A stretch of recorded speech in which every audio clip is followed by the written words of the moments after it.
Welcome to the Shiver Files. Please sit back and enjoy the show.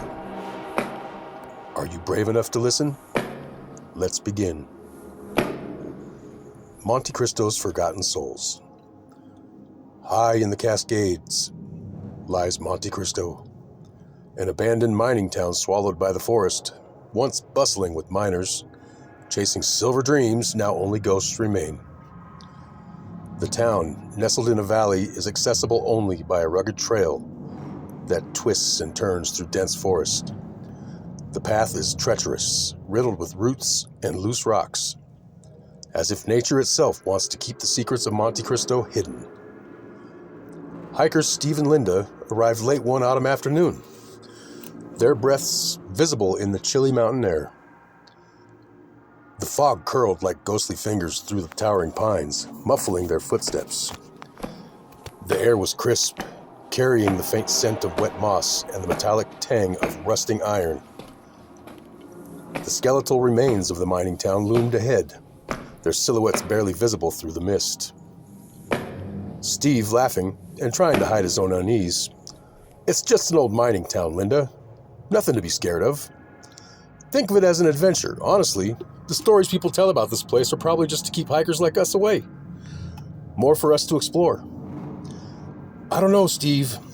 There's something about this place, it feels wrong. Like we're being watched." Steve, playfully nudging her.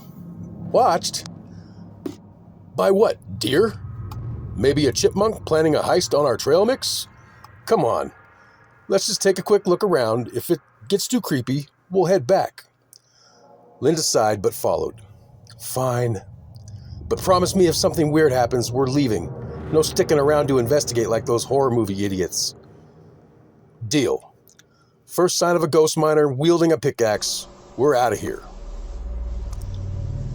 They ventured deeper into the remnants of the town, the fog clinging to their clothes like a damp shroud.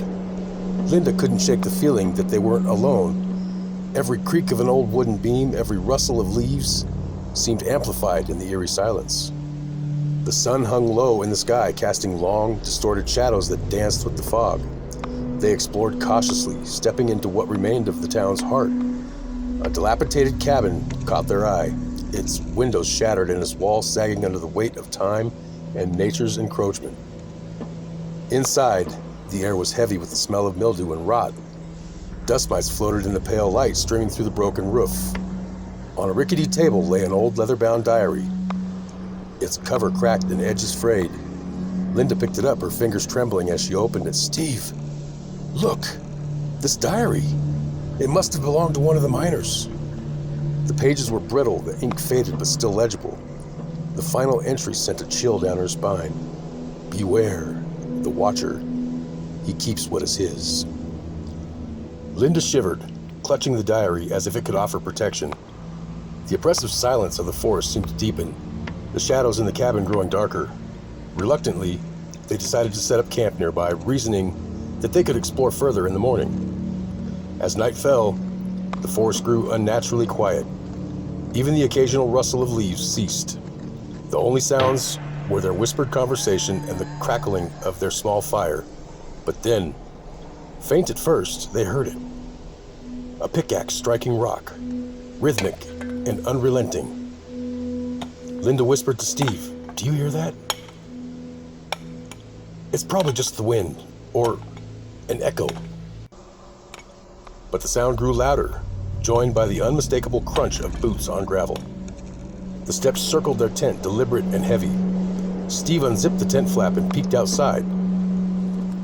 Standing just beyond the firelight was a shadowy figure, its form barely distinguishable from the surrounding darkness. But its eyes, they glowed like embers, unblinking and malevolent. "Get back in the tent, now!" They huddled together, their fear palpable. The figure's presence pressed against them like a suffocating weight. The pickaxe strikes now seemed to come from beneath the ground, reverberating through their very bones. Then came the whisper, low and guttural, as if the earth itself spoke. "Leave this place." The night seemed endless, the oppressive darkness refusing to relent. When dawn finally broke, the figure was gone. They emerged from the tent to find claw marks etched into the earth around their campsite, forming a crude, menacing circle. Their belongings were scattered as if tossed about by unseen hands. Without a word, they packed their gear and fled, their fear driving them down the treacherous trail faster than they thought possible. Steve, did you hear that? It sounded like footsteps through the forest. Probably just an echo, or maybe an animal. Let's keep moving. But Linda wasn't convinced. Her eyes darted around. Scanning the shadows, she grabbed Steve's arm, pulling him closer. I'm serious, Steve.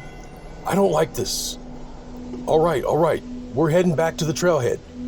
Before he could finish, a sudden, sharp sound cut through the air, the unmistakable metallic clang of a pickaxe striking rock. The sound echoed, growing louder with each strike as if drawing closer. That's not the wind, Steve. That's not the wind. Even though he was obviously shaking, he was able to remain calm. Okay. Let's just keep moving. Don't look back, all right? We're probably imagining it. But the sound followed them, relentless and rhythmic. Their hurried steps became a frantic sprint as the fog thickened, swallowing the path ahead. Linda's breath itched as she felt something, a presence, looming just beyond her sight. Linda crying out for Steve. It's right behind us, I can feel it. Steve turned to face Linda briefly, his face pale with fear. Don't stop, just run! The oppressive darkness pressed in around them, the sound of the pickaxe now deafening. And then as abruptly as it had started, the noise stopped. They paused, gasping for breath, their eyes wide with terror.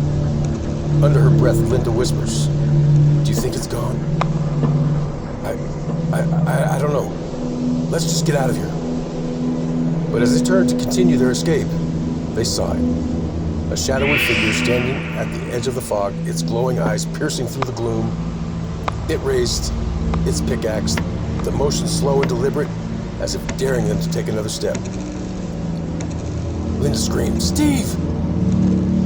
Steve grabbed Linda's hand. Run, now! Their flight through the forest was a blur of panic and stumbling steps. The figure didn't follow, but its presence lingered heavy and malevolent, until they finally reached the trailhead. But when Steve turned the key in the car's ignition, nothing happened. The vehicle groaned but refused to start. Panic set in as they realized they were stranded. No, not now, come on, start! Steve, what's wrong? Why isn't it working? Steve kept turning the key, the engine sputtering but never catching. Outside, the oppressive fog seemed to thicken and the forest grew eerily quiet, as if holding its breath. Do you hear that? It's so quiet, too quiet. Maybe it's just the battery. I'll check under the hood. Stay in the car. Steve stepped out, the cold biting at his skin. He opened the hood and fiddled with the wires, but his shaking hands made it difficult. Meanwhile, Linda sat in the car, her eyes darting nervously to the tree line. Then she heard it, the faint sounds of a pickaxe striking rock. Distant but distinct. Steve, hurry up, it's getting closer. I'm trying, just keep calm. A sudden loud clang echoed through the forest, cutting Steve off. He froze, his eyes wide as the sound grew louder and closer. Linda jumped out of the car, unable to bear the growing dread alone. Steve, forget the car. We have to find somewhere safe. There's nowhere to go, Linda. We're in the middle of nowhere. The sound of the pickaxe was deafening now, accompanied by the crunch of gravel under heavy boots. A shadow emerged from the fog, its glowing eyes piercing the gloom. It's him, Steve, run! They bolted down the trail, their flashlights bouncing wildly, but the frantic escape came to an abrupt halt when Steve tripped over a root and fell hard. Linda screamed, helping him to his feet, but it was too late. The figure was there standing silently just a few feet away. It raised its pickaxe, the motion slow and deliberate. Leave this place. Steve and Linda backed away, their terror paralyzing them. The figure didn't move, but watched, its malevolent presence suffocating. The fog seemed alive, curling around them as if to drag them back into the forest. Then as suddenly as it appeared, the figure vanished, leaving only silence and the faint echo of a pickaxe. The car engine roared to life behind them, as if by some unseen force. Let's go now. They drove through the night, the sound of the pickaxe still echoing in their minds. Though they left Monte Cristo behind, they would never forget the warning, or the watcher who kept its secrets, locked in the shadows of the forest. Back in town, they sought answers. They learned of a miner consumed by greed and paranoia, who had disappeared after allegedly killing those who suspected of stealing his silver.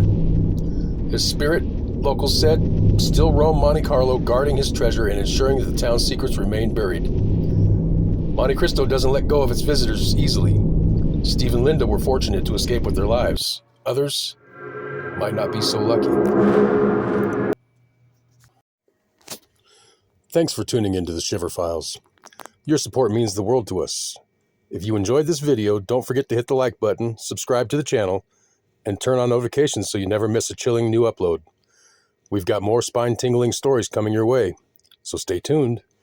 See you in the next one, and until then, stay curious, stay brave, and stay shivering.